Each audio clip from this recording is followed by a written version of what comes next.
Hola, mi nombre es Edgar Gael y este es el primer examen de farmacología 1. Bueno, para empezar vamos a describir qué es la farmacología.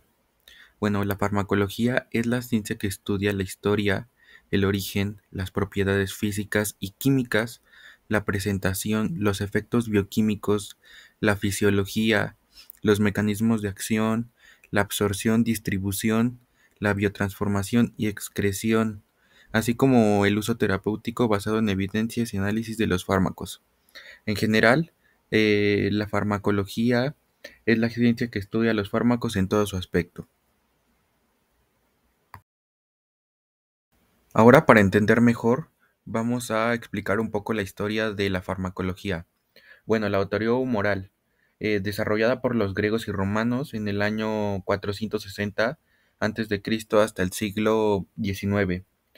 Esta teoría establece que el cuerpo humano está compuesto por cuatro sustancias básicas, cuyo desequilibrio provoca enfermedades.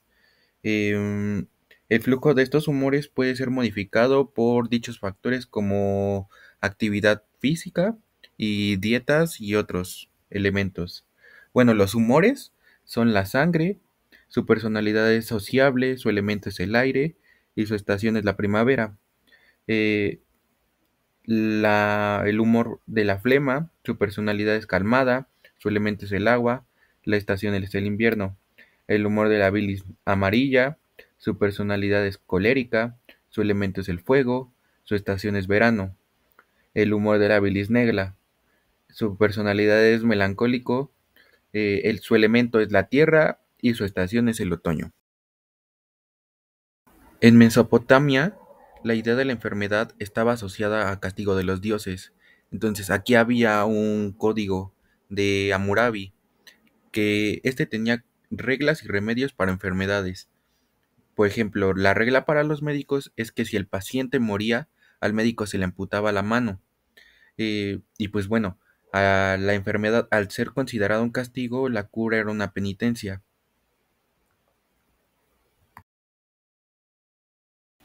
Medicina helénica, año 460 al 370 a.C.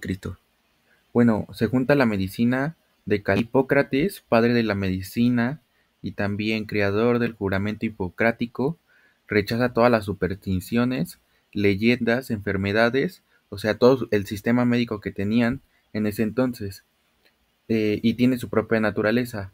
Dice que la ignorancia del hombre es el problema y pues bueno, da origen al primer principio, que dice no lastimar.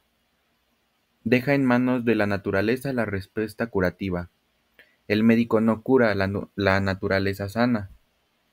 Y aquí vamos a hablar de diferentes dioses que están asociados a esta época. Bueno, comenzamos con el dios Apolo. El dios Apolo es el fundador de la medicina y médico de los dioses.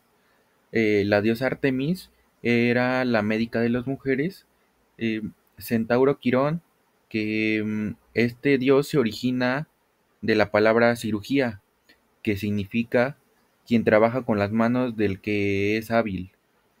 Este semidios tiene el conocimiento curativo de las plantas, que lo transmite a Esculapio. Este va a usar la sangre de las medusas para revestir a los muertos. Y aquí va a entrar Zeus. Zeus, este dios, no está de acuerdo con este tipo de prácticas y lo mata. Y también su hija de Esculapio, la diosa Hija, que es de origen, bueno, se origina de la palabra higiene. Era experta en efectos benéficos de las plantas y bueno, su símbolo es una serpiente con una taza. Cultura griega. En la cultura griega todo se relacionaba ya con la lógica. Había una causa y un efecto de los síntomas y enfermedades. Ya no era mágico todo. Em, Ahora se basaba en la exploración del paciente. Ya hay exámenes de excreción, se escuchaba el cuerpo, se tocaba el cuerpo y habían estudios de orina. Hay un dios para cada dolencia y órgano.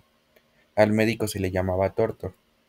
Galeno, un personaje muy importante, filósofo y cirujano, eh, identificó 7 pares craneales, eh, demostró que los músculos son controlados por la médula espinal, las funciones de los riñones y la vejiga, las arterias, las válvulas del corazón, describe enfermedades infecciosas y pues da gran importancia a métodos de conservación y preparación de los fármacos.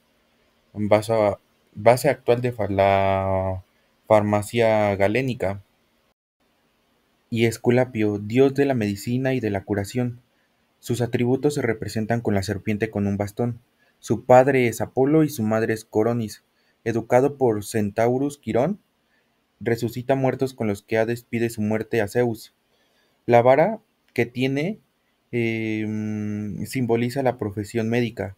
La serpiente que muda periódicamente de la piel simboliza el rejuvenecimiento. Y la serpiente se relaciona con resucitar a los muertos.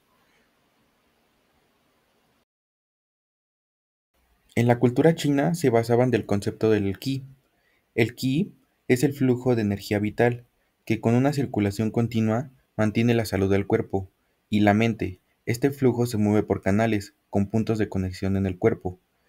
El yin y el yang son unidades polarizantes recíprocas. Su armonía y circulación mantienen la salud. Son la inspiración y la expiración del cosmos y los elementos de la naturaleza, una parte del todo. Se expresan en un proceso opuestos que se alternan, como el día y la noche y el invierno y el verano. La enfermedad se entiende como una necesidad de entrar en un estado de no movimiento, que permite al cuerpo el reajustar cualquier desequilibrio.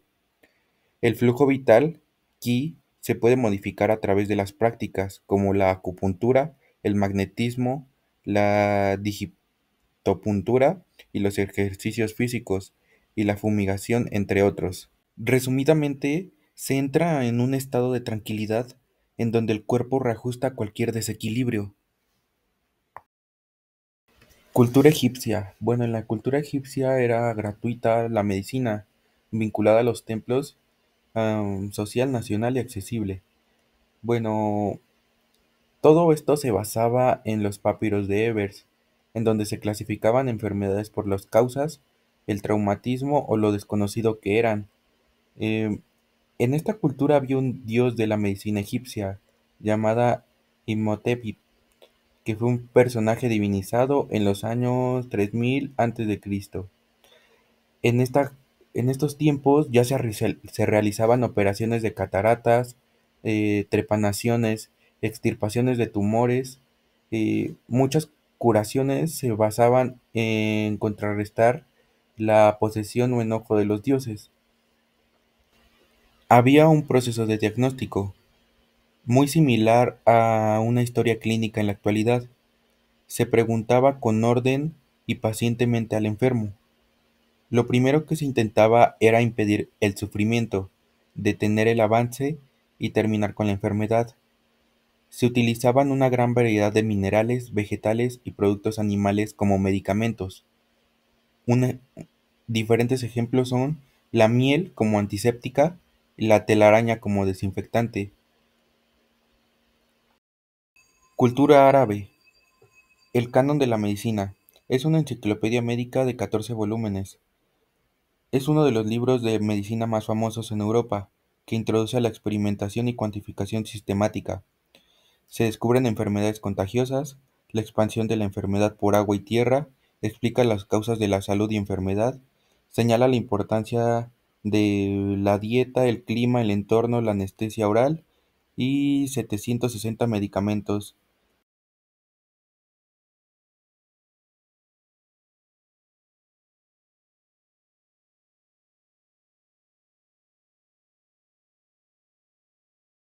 Cultura prehispánica. Eran dioses diferentes a los europeos. Creían en la divinidad de la enfermedad. Consideraban el cuerpo humano como un microcosmos del universo, un todo ordenado, y vinculaban la salud al equilibrio del calor y el frío. La enfermedad se explicaba como la intromisión del espíritu o como un castigo divino, sin existir el concepto de enfermedades infecciosas. La teoría del calor y el frío. Esto es uno de los conceptos más importantes y persistentes de la medicina indígena. Esta teoría dice que las enfermedades calientes requieren partes frías, las enfermedades frías requieren partes calientes. Esto guiaría los tratamientos. Si alguien tiene una enfermedad caliente, como la fiebre, se le da una terapia fría, las hierbas o baños, para restablecer la armonía.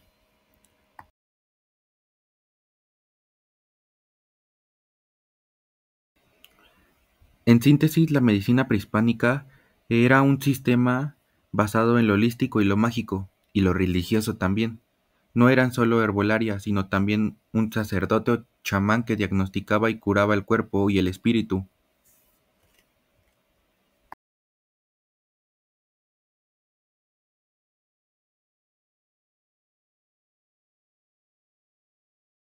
Explicación de la película El médico en base a la medicina y a la farmacología. En la película se resalta el conocimiento médico de esa época. Este era muy deficiente, ya que se había prohibido la medicina durante ese tiempo. Las personas que se decía que curaban las enfermedades eran los barberos, que solo aplicaban conocimientos y procedimientos empíricos. Muchas veces salían mal, entonces tachaban a los barberos de charlatanes. Se realizaban procedimientos como cirugías pequeñas, extracciones dentales, trepanaciones, entre otras. Bueno, en la película, Rob se interesa por la medicina, pero como estudiar medicina es penado por la muerte, pues se abstenía. Rob emprende un viaje para saber más acerca de la medicina. Se hace pupilo de un médico, el cual le enseña varios procedimientos que han sacado del canon, una enciclopedia médica, uno de los libros más importantes de la medicina. En su viaje se desata una epidemia de peste bubónica, la cual se enfrentan todos los médicos de ese lugar. Se hace un caos, se estudia la enfermedad y se determina que la peste se deriva de las pulgas, de las ratas. Estas pulgas estaban impregnadas en los pacientes que tenían la peste bubónica. Entonces así se determinó que era una pandemia de peste bubónica. Poco a poco se iba controlando la epidemia.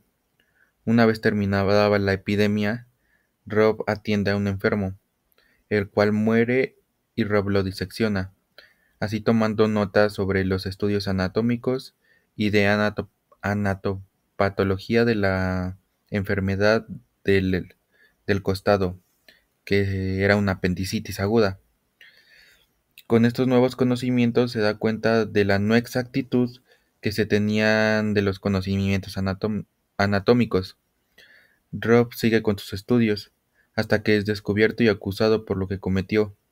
En ese tiempo era muy penado diseccionar un cadáver, por eso practicaban con los animales. Así que es sometido a la pena de muerte, tanto él como toda la comunidad médica. Rob, antes de morir, es salvado por el rey Shah, que padece de una apendicitis, una enfermedad de costado, y este quiere ser salvado para combatir una guerra. Rob, con todos los conocimientos adquiridos de antes, porque ya había decepcionado cuerpos y había em, entrado en práctica, le hace la apendicectomía.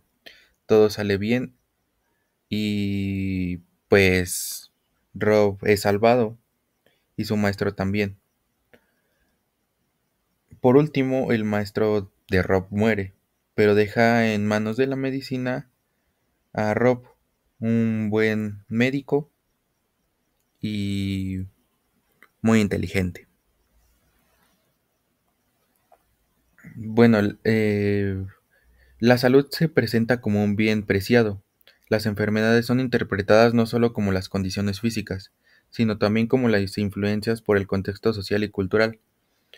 En este punto, la farmacología La farmacología se centra en el uso de las plantas medicinales y compuestos químicos, reflejados a la búsqueda de tratamientos eficaces y el valor de los conocimientos en la cultura de las enfermedades. Mm, es muy importante resaltar pues que no se tenía tantos conocimientos en esas épocas, más que nada porque pues era prohibido. Poco a poco Rob fue adquiriéndolos, pero pues él tenía miedo de que lo castigaran por practicar con cuerpos humanos y pues no con animales. Antes en esas épocas se practicaban con animales. Em, Rob, al diseccionar estos cuerpos, se adquiría más conocimientos, lo que lo llevó a tener más conocimientos exactos y poder así dar buenos tratamientos eficaces y 100% seguros. La teoría de la bala mágica, propuesta por Paul Ehrlich, describe un tratamiento ideal que ataca de manera selectiva y efectiva una enfermedad específica, sin dañar al resto del organismo. Su objetivo: el concepto busca que el medicamento sea específico, actuando únicamente sobre la enfermedad, de manera similar a una bala que golpea un objeto sin dañar el entorno. Daré a conocer algunas definiciones para entender la farmacología de un poco mejor. Droga: es una mezcla de compuestos los cuales por lo menos uno tiene actividad farmacológica, pero no se conoce la identidad de otros componentes ni su concentración. Fármaco: sustancia química capaz de interactuar con organismos vivos. Toda sustancia utilizada en el tratamiento, curación, prevención, diagnóstico o proceso fisiológico deseado o no deseado. Medicamento: el medicamento es una combinación de uno o más fármacos con otras sustancias que sirven para dar volumen a la presentación farmacéutica y van a facilitar la producción, el transporte, el almacenamiento y la administración de los fármacos. Se identifican por su nombre comercial o de marca. Farmacocinética: la farmacocinética estudia las acciones del organismo sobre el fármaco. La farmacodinámica es el estudio de las acciones del fármaco sobre el organismo. Toxicología: son los efectos nocivos de los fármacos, así como los mecanismos y circunstancias que favorecen a su aparición. Tolerancia: es la disminución gradual lenta del efecto de un fármaco. Uso óptimo: es la mayor eficacia con la menor toxicidad y el menor coste. La taquifilaxia es la disminución del efecto de un fármaco al usarlo de forma continua o repetida. Con afinidad nos referimos a la unión de un fármaco a un receptor por uniones iónicas de Van der Waals, puentes de hidrógeno, interacciones hidrofóbicas y enlaces covalentes. La anafilaxia es una reacción alérgica rápida, sistemática grave. La potencia es la capacidad de un fármaco de hacer un efecto en relación con la magnitud de dosis y respuesta del fármaco. La eficacia es la capacidad de un fármaco para obtener un efecto en condiciones controladas. La eficiencia es la efectividad conseguida al menor costo. La efectividad es la capacidad de un fármaco para obtener un efecto en condiciones habituales. Beneficio: el beneficio es un efecto benéfico, tanto objetivo y subjetivo. La toxicidad es el efecto indeseable por dosis altas o acumulativas. Una reacción adversa va a ser cualquier efecto perjudicial no esperado o deseado con dosis normales. Relación beneficio-riesgo: estos van a ser los efectos beneficiosos frente a los riesgos que se pueden tener. La intensidad Es el nivel del efecto del fármaco en relación a la concentración plasmática. La biodisponibilidad va a ser la cantidad y la velocidad del fármaco que llega a la circulación sistemática. Esta se va a dar en relación a la absorción y eliminación, y se va a unir a las proteínas. Concentración mínima eficaz. La concentración mínima eficaz va a ser la concentración mínima del fármaco por la cual va a haber un efecto terapéutico. La concentración mínima tóxica es aquella por encima de la cual suelen observarse efectos que ya son tóxicos. Índice terapéutico. Bueno, como su nombre lo dice, es un índice que compara la concentración sanguínea en la cual un medicamento es tóxico con la concentración la cual va a ser eficaz. Periodo de latencia. Es el tiempo que transcurre después de la administración de un fármaco hasta que hay una contracción eficaz y pues normalmente se mide en semividas. La vida media de un fármaco es una estimación del tiempo que tarda su concentración o cantidad del organismo en reducirse a la mitad o a un 50%. Por ejemplo, si se toman 100 miligramos de un fármaco con una vida de 60 minutos, se estima que en 60 minutos después de la administración van a quedar 50 miligramos. En 120 minutos después de la administración quedan 25 miligramos. En 180-20 minutos después de la administración quedan 12,5 miligramos y así sucesivamente. Un efecto paradójico es una reacción a un medicamento, sustancia o estímulo que es lo contrario a lo esperado.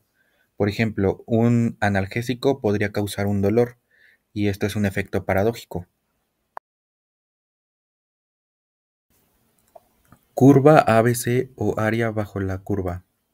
Se trata del área bajo una línea trazada de una gráfica de la concentración plasmática de un fármaco en función del tiempo. Normalmente, el área se calcula desde el momento en el que se administra un fármaco hasta el momento en el que la concentración plasmática es insignificante. El área bajo la curva representa la exposición total del organismo a un principio activo y facilita la evaluación y comparación de los perfiles de biodisponibilidad entre el fármaco. La empresa pueda venderlo como un medicamento propio o como un monopolio. Ellos van a establecer el precio, la forma de venta y esta empresa, la original, va a realizar la fase preclínica y clínica. Es decir, va a realizar la fase 1, 2, 3 y 4. Esto para verificar que el medicamento pues tenga realmente la eficacia que se requiere. Medicamento bioequivalente o genérico. Se refiere al medicamento de patente, que ya perdió pues su permiso o su monopolio de venta. Así legalmente otras empresas pues van a poder producirlo, lo que va a hacer que bajen los precios de este medicamento. Las nuevas empresas van a estar obligadas a que el 20% del fármaco tenga la eficacia, la eficiencia, la concentración con respecto al del patente. Cuentan con el símbolo genérico intercambiable. No tiene nombre comercial, solo el nombre del compuesto. Em, los medicamentos similares contienen la misma sustancia activa y en la misma dosis que los originales, pero carecen de estudios de biodisponibilidad, por lo cual no se puede saber si se absorben, actúan o disuelven en el organismo de la misma manera que los originales. Efecto gradual. El efecto gradual es cuando al ocuparse progresivamente la cantidad de receptores, se produce una respuesta gradual o progresiva. El efecto todo o nada es cuando se necesita cierta cantidad de receptores rápidos para dar o indicar una respuesta biológica.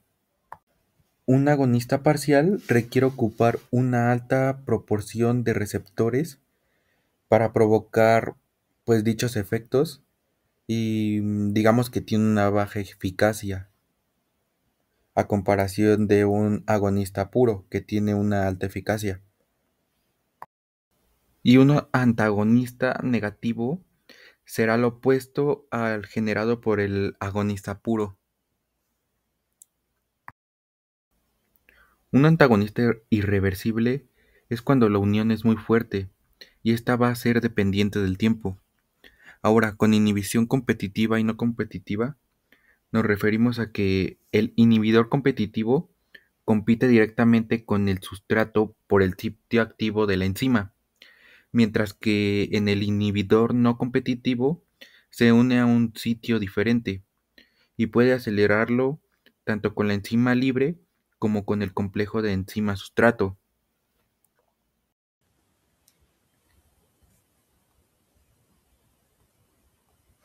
Antagonista reversible. Es un fármaco, una sustancia que se une a un receptor, pero a diferencia de un agonista, no activa el receptor para producir una respuesta biológica.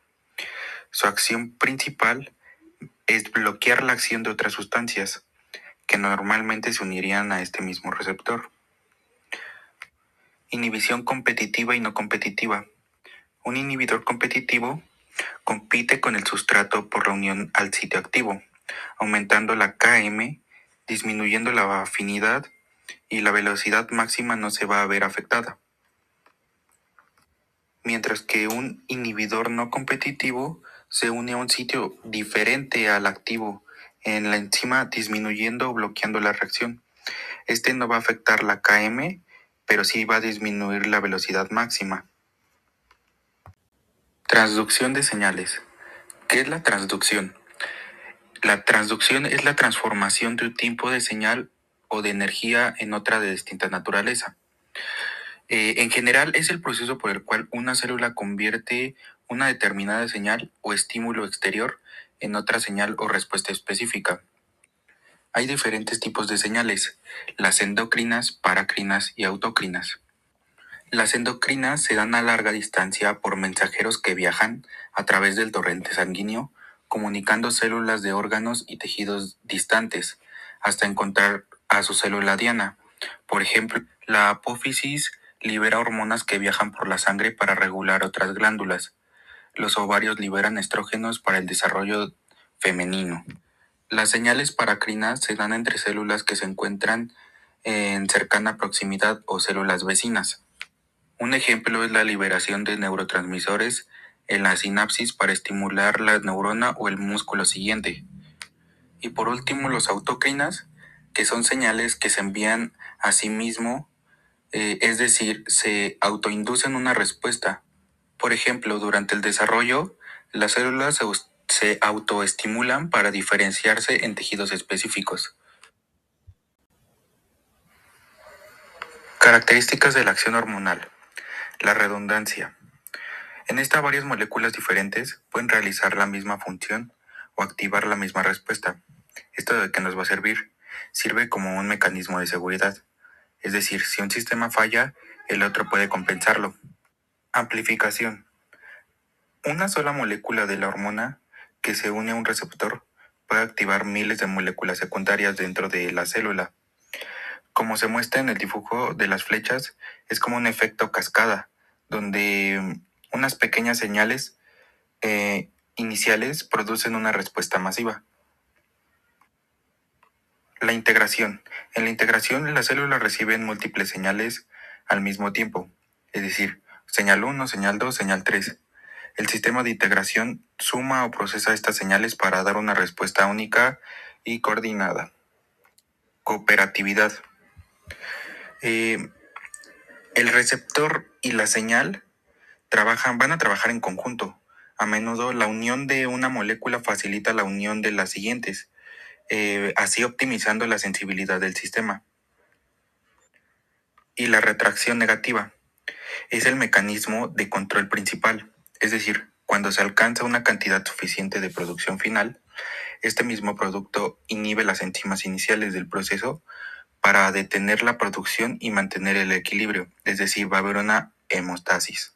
En el caso de los mensajeros, habrán mensajeros hidrofílicos y lipofóbicos. Los hidrofílicos no pueden atravesar la membrana plasmática porque esta es lipídica. Estos se van a unir a los receptores en la superficie celular y los mensajeros lipofílicos pueden atravesar la membrana celular sin ayuda. Sus receptores están en el interior, o sea, en el citoplasma o en el núcleo.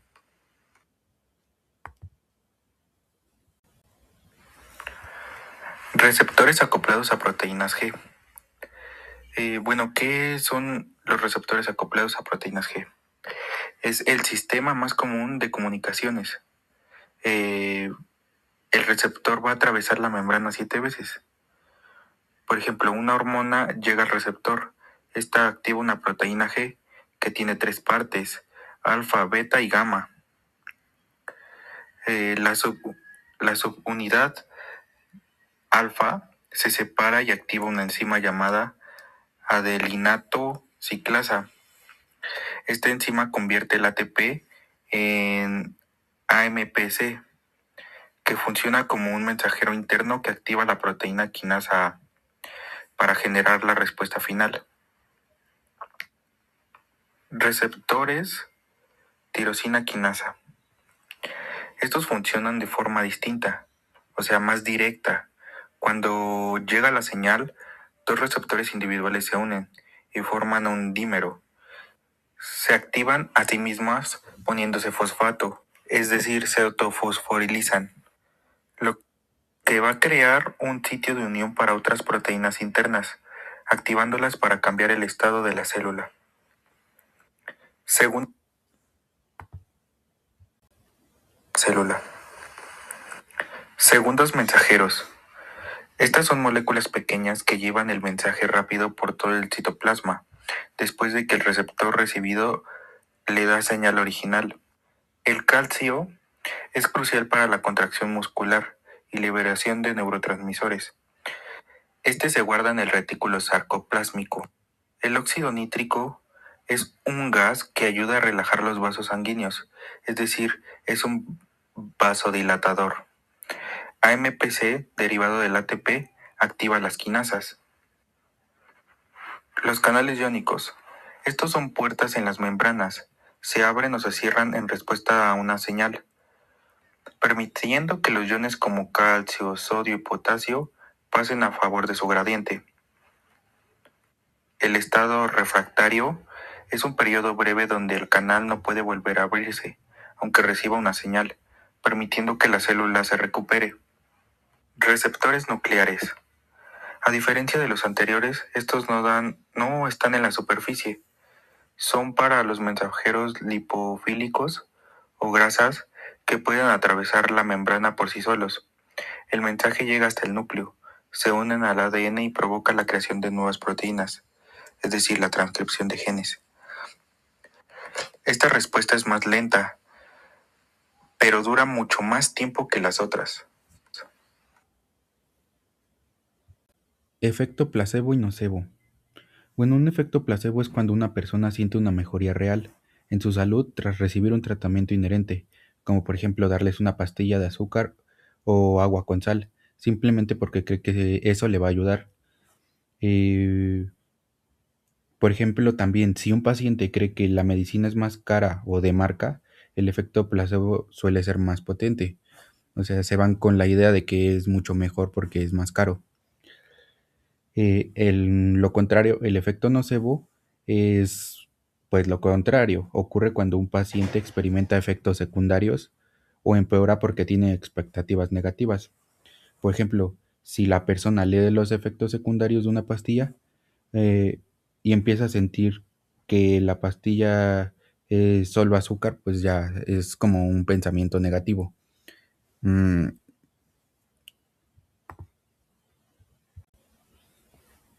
Receta y clasificación de fármacos. Una receta es un documento legal para prescribir los medicamentos al paciente para una disposición por parte del farmacéutico. La receta consta de 3 partes: La inscripción, nombre de la sustancia medicamentosa, suscripción, modo de preparar dichas sustancias, instrucción, la forma de administración. Datos que tiene que tener una receta. Bueno, uno, es la identificación correcta y completa del paciente. Firma del tratante, su permiso de ejercicio de la medicina, fecha y lugar, identificación del fármaco, genérico y patente, cantidad y forma de administración. Entre las opciones a receta se debe elegir: 1. La aproximación al diagnóstico o síntoma. 2. Mayor eficacia y eliminar la enfermedad con más certeza y menor tiempo. 3. La mayor seguridad, menos reacciones adversas. 4. Fácil administración, la comodidad, menos días de dosis diaria, mayor apego al tratamiento. Y 5. El menor costo posible. Clasificación de fármacos por grupo y receta. Grupo 1, solo con recetas. Estupefacientes, registro de SSA, por ejemplo, la metadona, la morfina, el fentanilo y etc. Grupo 2, solo con recetas. La receta se retiene en la farmacia. Se registra en libros de farmacia. 2 cajas como máximo. Ejemplos: la fetamina, diazepam, etc. Grupo 3, con receta. Surtir hasta 3 veces. Solo se puede surtir 3 veces y se va a haber un registro. Se retiene la receta la tercera vez. Ejemplos son el clonazepam, el litio y la olaparina. Grupo 4, con receta médica, resurtible tantas veces como lo indique el médico. El grupo 5 es sin receta, exclusivo solo en farmacias. El grupo 6 es sin receta, en otros establecimientos que no sean fármacos. Y los antibióticos, que por un acuerdo la receta se queda retenida por el tiempo indicado que diga la receta y se va a registrar en libros y se va a conservar por 1 año. Análisis de metaanálisis y fuentes de información. Bueno, el análisis de metaanálisis es la herramienta estándar para resumir los resultados de varios estudios científicos sobre el mismo tema. Bueno, la línea vertical central se llama línea de efecto nulo. Si el resultado de un estudio toca o cruza esta línea, significa que no hubo una diferencia significativa, es decir, el tratamiento no fue mejor que el del placebo. Los cuadros azules representan la estimación puntual de cada estudio individual. Las líneas horizontales son los intervalos de confianza, indican el margen de error. Las líneas cortas significan el resultado, digamos que un resultado más preciso. El rombo o diamante es el elemento que es más importante porque representa el resultado global combinado de todos los estudios. Y si este rombo toca la línea central, el resultado es estadísticamente significativo. Fuentes de información. El proceso de prescripción debe de ser un proceso lógico deductivo basado en información global y objetiva. El proceso de receta de prescripción debe de ser diagnóstico, prescripción, dispensación, almacenamiento, preparación y administración. Este proceso debe estar basado en fuentes de información que tengan diferente grado de evidencia. Entonces, entre mayor sea la evidencia, más se puede acercar a la verdad. Pero esto es como relativo. Las fuentes se clasifican en primaria, que contiene datos originales de reportes, artículos, congresos, revistas y libros. Fuentes de información secundaria, fuentes que organizan e interpretan las fuentes primarias, como índices, catálogos, base de datos y Medline. Terciarias, contienen información sobre las secundarias, como pudiera ser PubMed, una página ya más, digamos, estructurada. Pirámide 6S. Este modelo organiza la información para que el médico encuentre la evidencia más procesada y más útil rápidamente. La pirámide se va a organizar de mayor a menor nivel de síntesis. El nivel 1 es el de sistemas, es el nivel más alto. Incluye herramientas como Micromedex, Watson, IBM o inteligencia artificial que integran toda la evidencia para dar respuestas directas. Nivel 2. Sumarios. Guías de prácticas clínicas que resumen la mejor evidencia para condiciones específicas. Nivel 3. Sinopsis de síntesis. Resúmenes críticos de revisiones sistemáticas, como base de datos de abstract de calidad. Nivel 4. Síntesis. Eh, Son revisiones sistemáticas y metaanálisis que cambian varios estudios. Ejemplo, pues podría ser el PubMed. Sinopsis de estudios. Ese es el nivel 5. Resúmenes de estudios individuales originales, como libros o artículos científicos. Y el nivel 6, que son los estudios. Esta es la base de la pirámide. Incluye opiniones de especialistas y estudios originales básicos. Hay mucha información aquí, pero con menor nivel de evidencia procesada. Escala de categoría de evidencias de información. Categoría A. La evidencia es más sólida. Proviene de metaanálisis de ensayos controlados con un gran número de pacientes. La categoría B son evidencias de intermedia, basadas en metaanálisis pero con resultados contradictorios, pocos pacientes o sesgos. Categoría C son evidencias débiles. Se van a basar únicamente en opiniones de expertos y consensos o series de casos pequeños. Clases de recomendación de la información. Clase 1. Recomendado. Se ha demostrado que el tratamiento es útil y debe de realizarse. Clase 2A. Recomendado en la mayoría. Generalmente es considerado útil y este está indicado en la mayoría de los casos. Clase 2B. Recomendado en algunos tipos. Puede ser útil, pero su eficacia es menos clara. Está indicado en solo casos muy específicos. Clase 3. No recomendada. Se ha demostrado que el tratamiento en este caso no es útil y debe evitarse.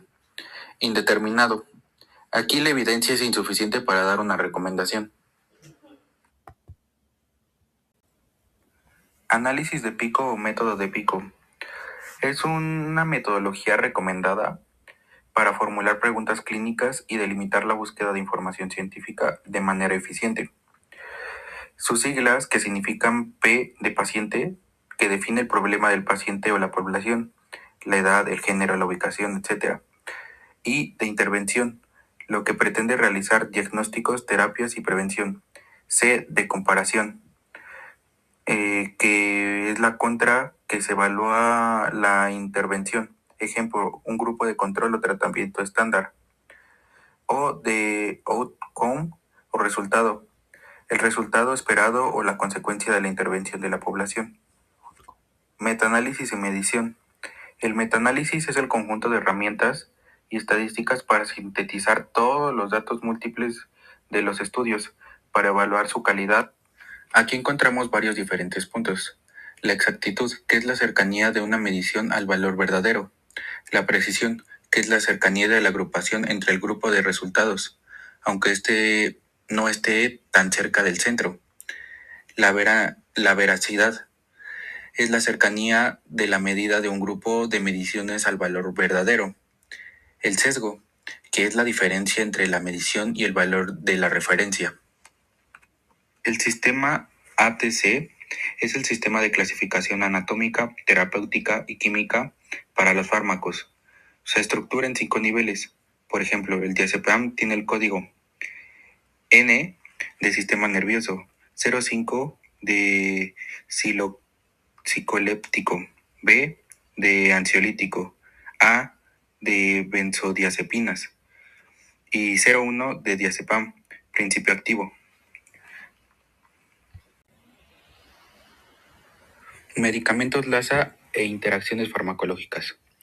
Bueno, los medicamentos LASA provienen del inglés look alike, sound alike. Se ven igual, pero no suenan igual. Son medicamentos que por su nombre o apariencia física pueden confundirse fácilmente.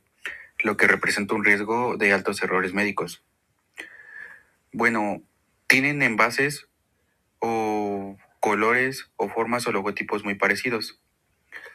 Eh, pues suenan casi igual, pero no se escriben de forma igual. O sea, son muy similares. Por ejemplo, el Poncil y el Pontil. Eh, a estos medicamentos se le atribuye el 10% de los errores y el 4% de las muertes por errores de medicación. ¿Cómo se puede prevenir esto? Pues no guardándolos juntos, eh, separarlos físicamente en diferentes estantes. También no usar abreviaturas, porque eso sí puede ser peligroso. Igual resaltar las partes diferentes del nombre. Y pues algo muy importante es que nunca se debe de usar un cero después del punto y siempre usar un cero antes del punto, porque sí se confunde mucho. Las interacciones farmacológicas ocurren cuando el efecto de un medicamento se ve alterado por otra sustancia, otro fármaco o un alimento en condiciones del paciente. Si se toman más de 10 medicamentos, la probabilidad de intervención es del 100%. ¿Qué, qué es la sinergia? Cuando el efecto es mayor a la suma de los dos. La potenciación es cuando un fármaco aumenta drásticamente el efecto de otro. Y el antagonista, que es cuando un fármaco disminuye o anula el efecto de los otros dos. También hay alimentos que pueden alterar al fármaco. Por ejemplo, la toronja puede inhibir al fármaco, el ajo aumenta la actividad plaquetaria y la hierba de San Juan es también un inductor. Reacciones adversas. Tipo A. Exageración del efecto en dosis dependiente, intoxicación por etanol. Tipo B. Exageración en dosis dependientes, alergias. Tipo C. Exageración en dosis prolongadas, farmacodependencia. Tipo D. Aparecen tiempo después de suspender el fármaco, teratogénesis. Tipo E. Aparecen después de la suspensión brusca del fármaco y son corticoides. Tipo F. Aparecen por impurezas, excipientes y contaminantes. Clasificación de riesgo en embarazo. A. Sin riesgo. B. Estudios en animales no se ha demostrado. No hay datos en mujeres y no comprobable. C. Toxicidad demostrada en animales, sin datos en mujeres. Usar si beneficio es mayor. D. Datos en mujeres demuestra riesgos tóxicos. Y X. El riesgo supera por mucho al beneficio.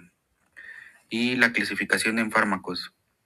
El itroconazol se encuentra en clasificación C. El fetoconazol en C. La nistatina en C. Aciclovir en C. Metronidazol en B. Sulfa C. Acitromicina B. Cefalosporina en B. Claxitromicina en B. Clindamicina en B. Eritromicina B y penicilina B. Presentación de los fármacos. Cápsulas. Es un sistema de gelatina con dos valvas. La más larga contiene el medicamento y la otra es la tapa. Se disuelve más rápido que los comprimidos y protege del sol y del mal sabor. Comprimidos. Forma sólida obtenida por la presión de un molde. Pastillas. Comprimido plano que puede ser circular. Gragueas. Tabletas recubiertas para proteger el principio activo del medio ambiente, la luz y enmascarar olores o sabores. Supositorios. Forma de consistencia sólida o semisólida para vía anal. Formas semisólidas. Uso tópico. Crema. Presentación a base de agua. Ungüento pomada. Presentación a base de grasa. Formas líquidas. Inyecciones. Contenido en ampolletas. Frasco o ámpula de jeringa precargadas. Jarabes. Son soluciones que contienen azúcar. Emulsiones es la unión de sustancias hidrosolubles o hidrofóbica mediante una sustancia anfibática. Colirios o gotas óticas. Soluciones para Aplicación local en el ojo o en el oído. Vías de administración de los fármacos. Bueno, tenemos la vía enteral, que es aquella que utiliza el aparato digestivo para la absorción del fármaco. Presenta el primer paso metabólico. El fármaco tiene que pasar por el hígado antes de llegar a la circulación general. Los fármacos se absorben y se dirigen directamente al hígado. Sus subvías son la oral, que es la más común. El fármaco se debe de tragar. Sublingual. El fármaco aquí se tiene que colocar debajo de la lengua para la absorción más rápida, evitando el primer paso hepático. Rectal. Aquí es utilizada cuando la vía oral no es posible o para efectos locales. Y la vía parental, que esta se refiere a la administración mediante inyectables o aplicaciones que evitan el tubo digestivo. Pues una de sus características es que evita el primer paso metabólico, lo que permite una acción más directa. Eso sí, suele ser más dolorosa y costosa en comparación al enteral. Requiere de condiciones de mucha limpieza extrema. No es autoadministrable en la mayoría de los casos y es útil en pacientes inconsistentes. Aquí podemos encontrar la vía arterial, que puede irritar o dañar o necrosar los tejidos. La vía venosa, que son es una dosis de acción rápida. La vía muscular, que depende de la cantidad del músculo. La vía subcutánea, que esta no se puede aplicar obviamente en lunares ni cicatrices. Y la vía inhalatoria, que es la vía más rápida para llegar al cerebro. Vías de administración de los fármacos. Bueno, vamos a abordar unos conceptos claves, que es la vida media. Es el tiempo necesario para que la concentración plasmática de un fármaco en el organismo se reduzca a la mitad.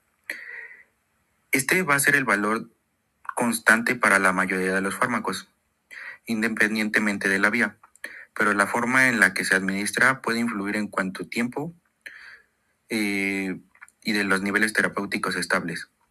Periodo de latencia. El periodo de latencia es el tiempo que tarda el fármaco en comenzar a hacer efectos tras su administración. La concentración máxima va a ser el punto más alto de concentración del fármaco en la sangre. El efecto antioratorio o histeresis. Este es un fenómeno en donde el efecto máximo no coincide con la concentración máxima en la sangre. El efecto va a ocurrir después porque el fármaco tardó en llegar en el órgano diana. Vías enterales. Estas vías presentan el primer paso metabólico. El fármaco pasa por el hígado antes de llegar a la sangre. En general, vía oral. La vida media depende de la velocidad de eliminación del fármaco tras ser absorbido en el intestino delgado. Pues la latencia es larga, ya que debe desintegrarse y absorberse. La concentración es sistemática. Vía sublingual. Vida media, similar a la oral, pero en el fármaco entra más rápido a la sangre. Latencia. Pues su latencia es más corta, es muy corta, de 1 a 2 minutos. Al absorberse por los capilares bajo la lengua, evita el primer paso hepático. Su concentración es sistemáticamente inmediata. Vía rectal, vida media. Es variable, la absorción puede ser errática o incompleta. Su latencia es moderada, evita parcialmente el paso por el hígado. Su concentración es local. Las vías parentales, inyectables u otros, estas vías evitan el primer paso metabólico, logrando una acción más directa, es más rápido. La vía venosa o intravenosa tiene una vida media, es el estándar de comparación. Permite mantener los niveles estables mediante la perfusión continua. Latencia, pues es cero, pues inmediata. El fármaco llega al 100% de su biodisponibilidad al instante. La concentración es sistemática y máxima inmediata.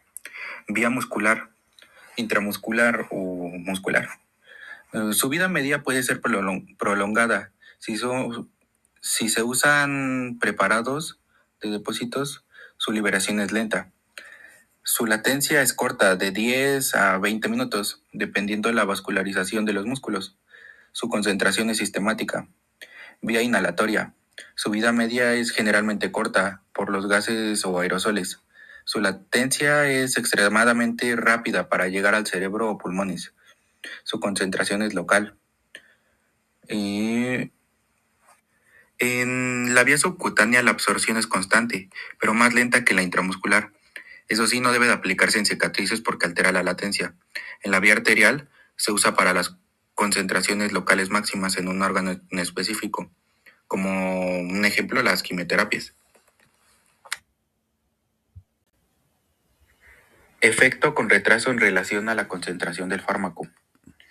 El efecto con retraso, también conocido técnicamente como histeresis antihoraria, es un fenómeno farmacológico en donde la respuesta o el efecto de un medicamento no ocurre simultáneamente al tiempo que el pico máximo de su concentración en la sangre. Es decir, tienes el fármaco al máximo nivel en tu sangre, pero el alivio o el efecto todavía no llega a su punto más alto. Existen tres razones por las que el efecto llega tarde. La distribución, pues el fármaco está en la sangre, pero su objetivo está en otro lado, como el cerebro o dentro de una articulación. El tiempo que tarda en cruzar a la membrana y llegar a ese lugar causa el retraso. La unión a receptores. Una vez que llega el fármaco, debe de encajar en un receptor y activar una señal. Este proceso químico no siempre es al instante. Una cascada biológica. A veces el fármaco solo da la orden, pero el cuerpo tarda varias horas en fabricar proteínas o mensajeros que realmente producen el efecto. Bueno, ahora vamos a hablar sobre las dosis. Eh, Estas dosis son parámetros que los farmacólogos utilizan para medir qué tan seguro y efectivo es un medicamento. Se dividen principalmente en dosis de uso clínico y en dosis de uso experimental o toxicológicas. Bueno, las dosis de uso clínico. Dosis umbral. ¿Qué es esta dosis? Es la cantidad mínima de un fármaco necesario para que el paciente empiece a manifestar un efecto. Por debajo de estas dosis, el medicamento no hace nada perceptible. Dosis de mantenimiento. Es la dosis que se administra regularmente para mantenerse la concentración del fármaco en niveles terapéuticos constantes en la sangre. Sirve para reponer lo que el cuerpo elimina. Y la dosis máxima, que es la cantidad más grande de un fármaco que se puede dar a un paciente sin que aparezca un efecto secundario imperceptible o tóxico. Dosis estadísticas o experimentales. Estas dosis suelen llevar el número 50 porque se calculan en estudios donde el efecto ocurre a la mitad de la población analizada. Entonces, la dosis efectiva 50 es la dosis que produce el efecto terapéutico deseado en el 50% de la población que lo recibe. No, no, aquí nos puede indicar la potencia del fármaco.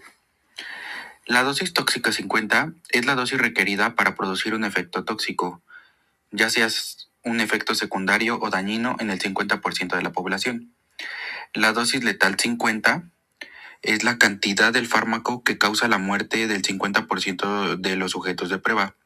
Estos estudios son generalmente eh, hechos en animales. Es un indicador crítico de la peligrosidad química del fármaco. Hay que tener en cuenta el índice terapéutico. Si el índice terapéutico es alto, el fármaco es muy seguro. Se necesitan muchísimas dosis para que sea letal, comparado con las dosis que cura. Si el índice terapéutico es bajo, el fármaco es peligroso o de rango estrecho. La dosis que cura está muy cerca de la dosis que mata. Farmacovigilancia. Bueno, es la ciencia que se encarga de recoger, vigilar, investigar y evaluar la información sobre los efectos de los medicamentos, productos biológicos y plantas medicinales. Tiene como objetivo identificar información sobre reacciones adversas. Es una actividad que involucra a las autoridades sanitarias, la industria farmacéutica y los profesionales de la salud. Este programa internacional surgió en 1968 tras desastres como la talidomida y el uso de dietileglicol, un anticongelante en jarabes que causaron graves daños a la salud. Bueno, un evento adverso es un evento médico indeseable que puede ocurrir durante la atención médica, pero que no necesariamente es consecuencia de un error. Una reacción adversa es una respuesta nociva o no deseada y no intencionada que se produce tras la administración de un fármaco o dosis normales. La falta de eficacia es la respuesta nula o insuficiente que se observa después de la administración de un medicamento del cual se esperó un efecto terapéutico específico. Cuando se detecta uno de estos problemas, se debe de generar un reporte. Bueno, vamos a empezar hablando sobre la COFEPRIS, que es la Comisión Federal para la Protección contra Riesgos Sanitarios. Esta va a ser la autoridad máxima mexicana encargada de proteger a la población de riesgos sanitarios, regulando bienes, servicios, insumos médicos y factores ambientales, además de controlar emergencias sanitarias a través de la regulación, control y fomento sanitario. Ejemplos de alertas sanitarias. Alerta en un fármaco.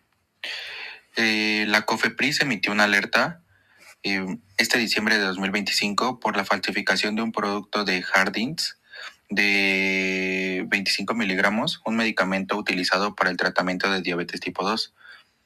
Se identificaron lotes que no fueron fabricados por el laboratorio titular. Estos productos falsificados pueden carecer de principio activo, contener sustancias tóxicas o estar contaminadas, lo que pone en riesgo el control glucémico del paciente. Alerta de un alimento. COFEPRIS alertó en diciembre de 2025 debido a la comercialización irregular y falsificación de un producto de la marca Pediasure.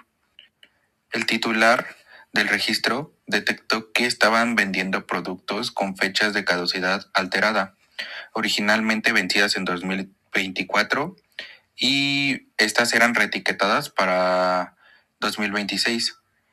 Y bueno, también con variaciones en el contenido, porque estaban sólidos, grumosos y opacos.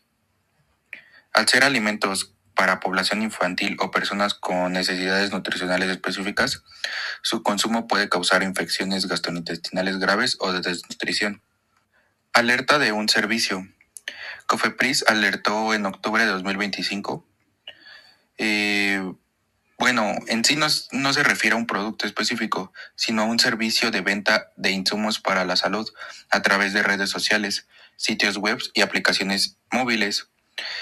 Muchos de estos sitios ofrecen medicamentos que requieren recetas médicas a precios muy bajos sin solicitar la prescripción. COFEPRIS advierte que estos servicios operan fuera de la ley, no garantizan la cadena de frío y suelen distribuir medicamentos robados o falsificados. Cambios metabólicos de fármacos en personas de la tercera edad y bebés. Bueno, la capacidad del hígado para procesar fármacos no es igual a lo largo de la vida. En recién nacidos y bebés, el sistema citocromo P450 y las enzimas de conjugación fase 2 no están totalmente desarrolladas. Como consecuencia, los fármacos tienen una vida media mucho más larga. Hay un alto riesgo de toxicidad si no se ajustan las dosis por peso y edad, ya que el bebé no puede desactivar el fármaco rápido. La fase 2 tiene la capacidad de glucuronidación especialmente baja al nacer. Con las personas de la tercera edad o exenos, disminuye el flujo sanguíneo hepático. Llega menos sangre al hígado, por lo que el metabolismo de primer paso disminuye. Hay menos tejidos funcionales y menos cantidades de enzimas CYP450. El uso de muchos medicamentos aumenta el riesgo de que unos inhiban o induzcan a las enzimas de otros, como por ejemplo el jugo de toronja. Como resultado, el fármaco permanece más en el tiempo en el cuerpo, aumentando el riesgo de efectos secundarios. LADME es un acrónimo que describe los procesos por los que un fármaco atraviesa el organismo, que significa liberación, absorción, distribución, metabolismo y eliminación. Es decir, es el estudio de lo que el cuerpo le hace al medicamento. Básicamente es farmacocinética. Este modelo explica el viaje completo del fármaco desde que se administra hasta que es expulsado del cuerpo, incluyendo cómo se disuelve entre la sangre, se reparte y se transforma y se elimina. Orden cero y primer orden. Bueno, orden cero es la velocidad constante e independiente de la concentración. El cuerpo solo puede procesar una cantidad fija. Un ejemplo son 2 miligramos por hora, porque los sistemas transportadores o enzimas están saturados. Es más fácil llegar a niveles tóxicos porque el cuerpo no acelera la eliminación si aumenta la dosis. Ahora, primer orden es la velocidad de absorción o eliminación en proporción a la concentración. A mayor cantidad de fármaco, más se elimina o se absorbe por unidad de tiempo. Es importante definir que la vida media es una constante.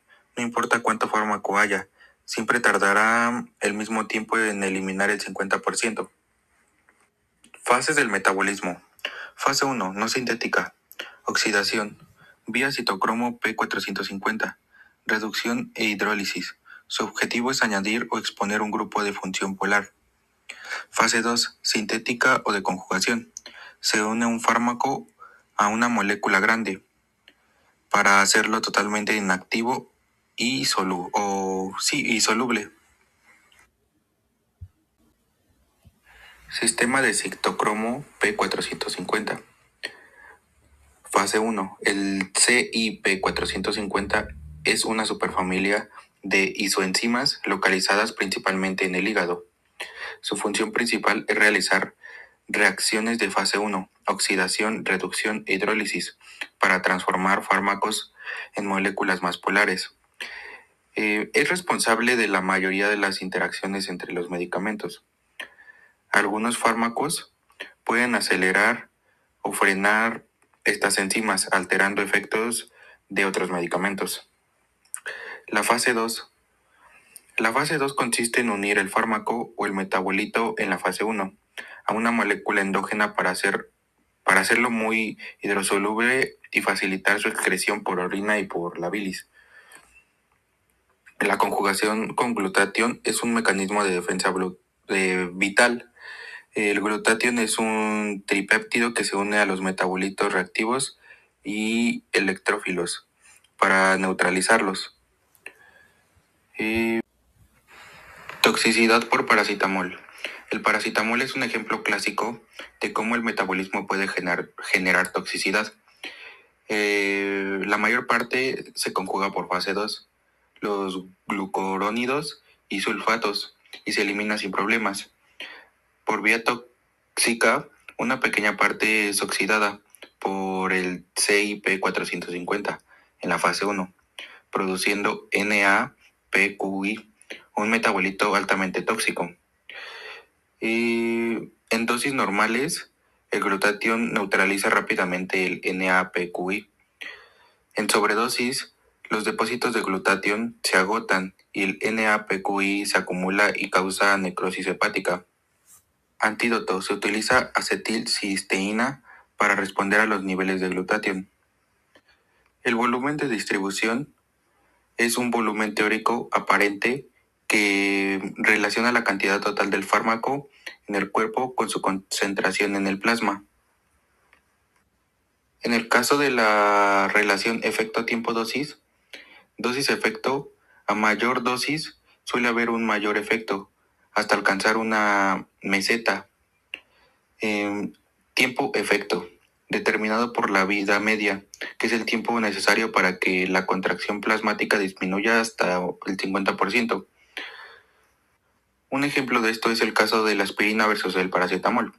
La aspirina tiene un efecto antiagregante que dura de entre 4 a 8 días, porque inactiva las plaquetas de forma irreversible, mientras que el paracetamol tiene un efecto más corto y ligado a los niveles plasmáticos. Modelos de compartimentos. El primero es el monocompartimental, es decir, el fármaco se distribuye rápido y uniforme por todo el organismo. El segundo es el biocompartimental. El fármaco difunde con rapidez el compartimento central, pero el equilibrio con el que compartimento periférico se alcanza más lentamente. 3. Tricompartimental. Hay concentraciones iniciales en altos compartimentos centrales, seguidos de una fase de distribución lenta en la que el fármaco se acumula en tejidos específicos. Los 5 compartimentos principales. Bueno, tenemos el primero, que es el plasma sanguíneo, con un 5% de masa corporal. Líquido intersticial, que está en un 16%, rodea las células y linfa. Tejido adiposo, con un 20%, es apolar, hidrofóbico. Fluido intracelular, con un 35%, citosol celular. Fluido intracelular, con un 2%. Fluido especial como el fluido ocular, cerebroespinal y líquido sinovial. Ionización de pH y pKa. La mayoría de los fármacos son ácidos débiles o bases débiles. Para cruzar las membranas celulares, el fármaco debe de estar en su forma no ionizada, o sea, sin carga eléctrica. pKa es el valor de pH en el cual el 50% del fármaco está ionizado y el 50% no lo está. Es una propiedad fija de cada medicamento. Una regla es que si un ácido medio ácido está mayormente no ionizada, se absorbe bien. Una base con un medio básico está mayormente no ionizada, se absorbe bien. Y si están en medios opuestos, se ionizan, ganan carga y quedan atrapados sin poder cruzar las membranas. Ahora un ejemplo de las aspirinas versus el paracetamol. A diferencia de su pK, determina dónde y cómo se absorben en el sistema digestivo. Bueno, pues las aspirinas son un ácido débil. El paracetamol es un ácido débil casi neutro. Tienen un pK, la aspirina de 3.5, es decir, es bajo. El paracetamol tiene un pK de 9.5, es decir, que es alto. En el estómago, las aspirinas, como el pH es menor al pK, no está ionizada, cruza las membranas fácilmente. En el paracetamol siguen estando no ionizadas porque el pH 3 sigue siendo menor a 9.5, pero no se absorbe mucho por falta de la superficie. En el intestino, el pH es mayor al pK, la aspirina se ioniza, y es decir que gana una carga negativa.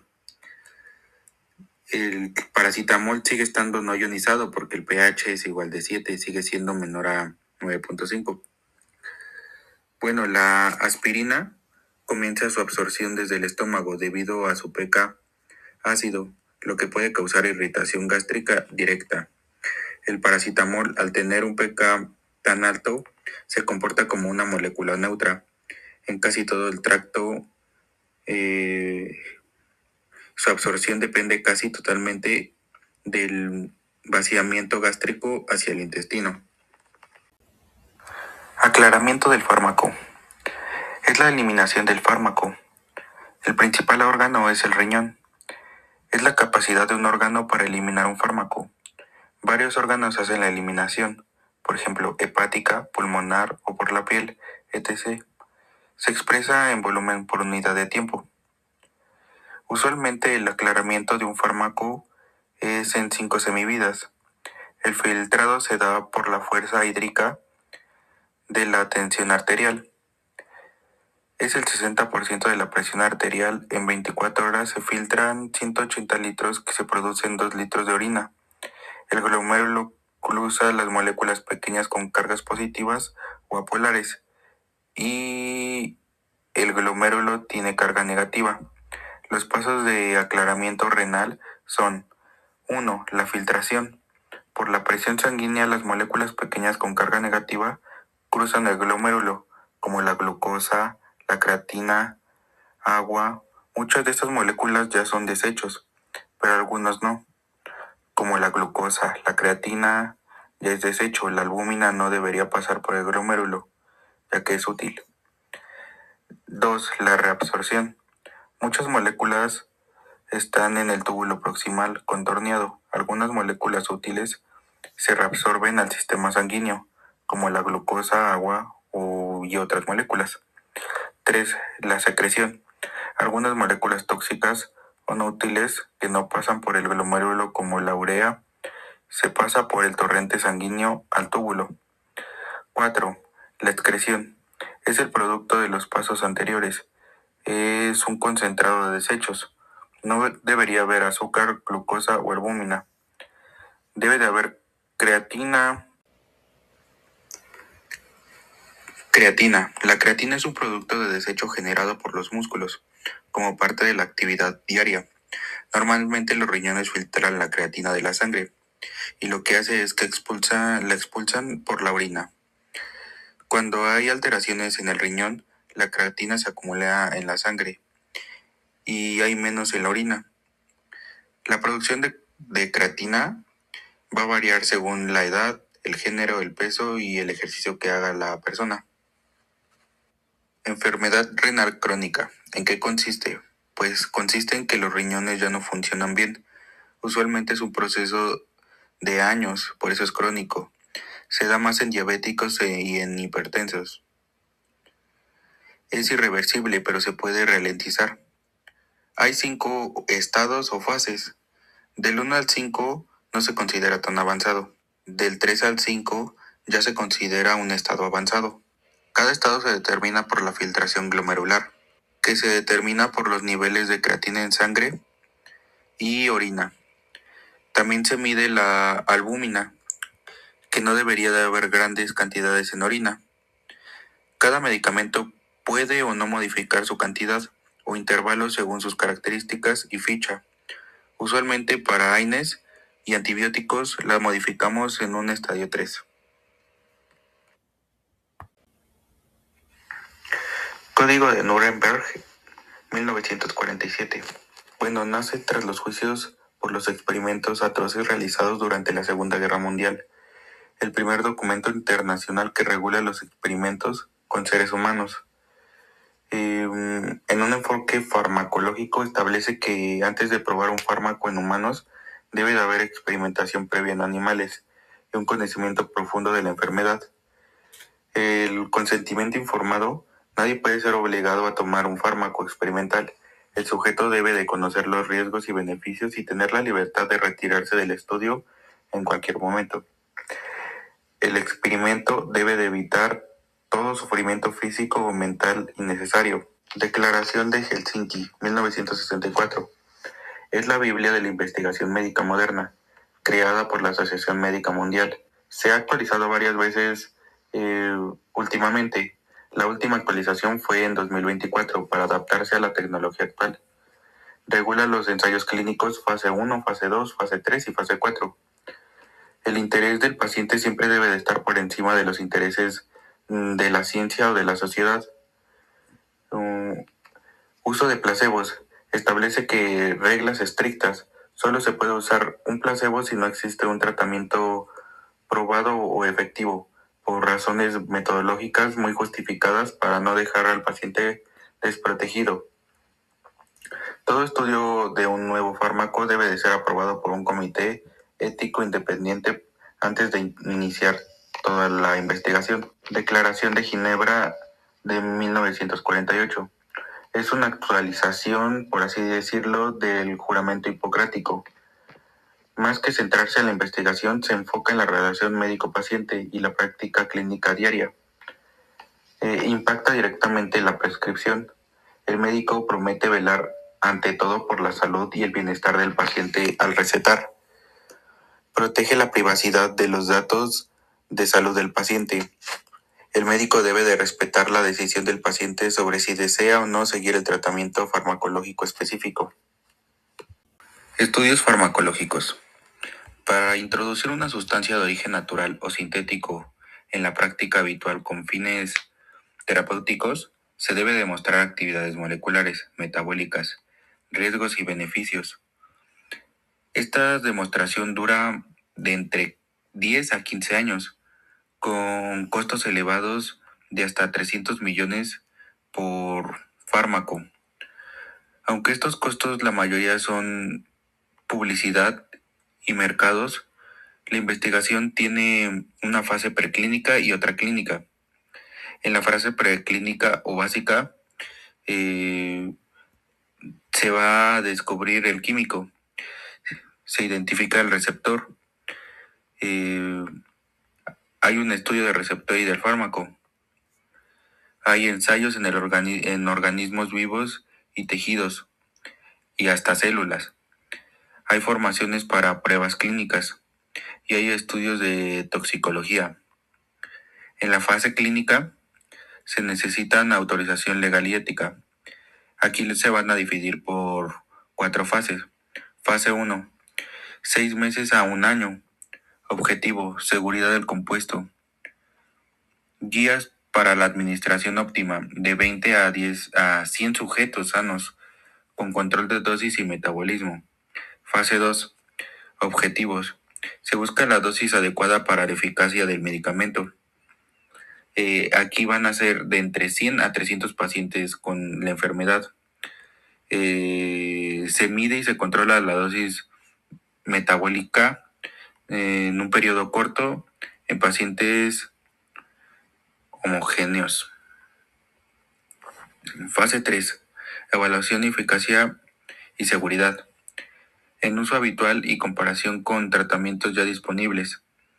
Periodos largos y menos control de metabolismo. Miles de sujetos y pacientes heterogéneos.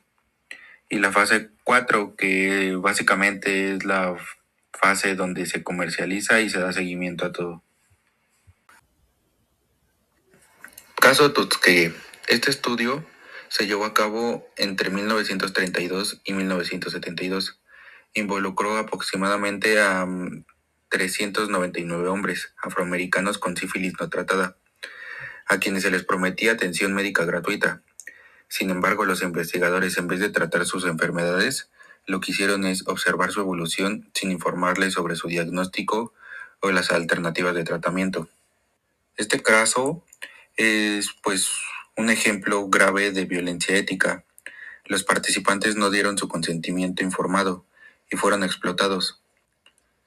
Estos hombres fueron despojados más que nada de su derecho de recibir atención y tratamiento médico, lo que evidencia la importancia de la justicia en la evidencia médica. Este caso se llevó a reforma en la ética de la investigación y a la protección de los derechos de los sujetos en estudios farmacológicos. Incidente de Cutter. En 1955, después del desarrollo de la vacuna contra la polio, un lote de vacunas producidas por la compañía de Cutter Laboratorios contenía un virus activo de la polio, lo que resultó en la infección de más de 200,000 niños. Esto lo que causó fue parálisis en un número significativo. El incidente motivó a cambios en la regulación de la producción de vacunas y medicamentos, llevando a una supervisión más estricta de la industria farmacéutica para proteger al público. Talidomida. Fue un sedante y un medicamento para las náuseas matutinas en embarazadas. Fue lanzado en la década de 1950. A pesar de su uso generalizado, su comercialización se tuvo que detener cuando se descubrió que se causaban malformaciones congénitas graves en recién nacidos.